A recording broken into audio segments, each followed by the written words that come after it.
everyone! Today we've been talking about chemical reactions, so I have another example to show you. Did you know that baking is science? It really is. When you bake, you're creating chemical reactions, which leads to changes in states of matter. You're making observations to see if your cake is done or not, or you're experimenting with new recipes.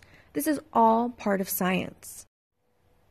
So today, I'm going to show you how to use science to make bread in less than 60 seconds. This experiment is called Rey's Bread. You may have seen Star Wars: The Force Awakens. A scene in that film shows Rey sprinkling powder into a plate with liquid, and it combines to make a type of bread almost instantly. While this may be enhanced with a little movie magic, creating something similar is actually possible. Our bread won't be rising immediately because, unlike Rey, we need a heat source. So you'll need a microwave for this experiment.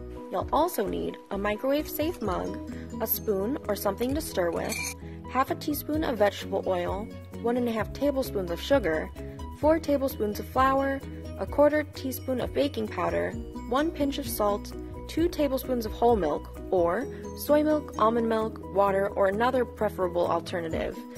A 1/4 teaspoon of vanilla extract and half a teaspoon of matcha powder is optional. So, how do we do this experiment? Well, first you'll add the half teaspoon of vegetable oil to the mug and swirl it around to coat the sides of the mug. Next you'll add the sugar, flour, baking powder, salt, and matcha powder if you choose.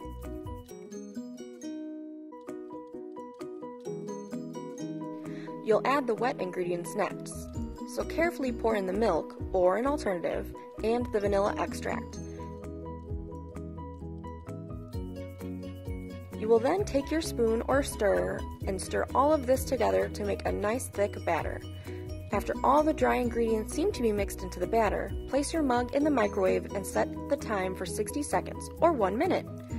Then you wait 60 seconds and your bread is done. Be careful! The mug will be hot for a little while after baking, so very carefully take it from the microwave to cool.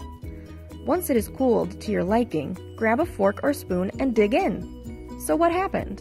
Well, anytime you bake bread, cake, cookies, or brownies, it's an example of a chemical reaction. Think of all those ingredients you started with, and then when you added the heat from the microwave, it resulted in something completely new. Some of the ingredients even changed their states of matter. One way to know that a chemical reaction occurred is the fact that you won't get any of the individual ingredients back. They've completely changed. So you can't just remove the sugar or take that milk back to fill up a cup.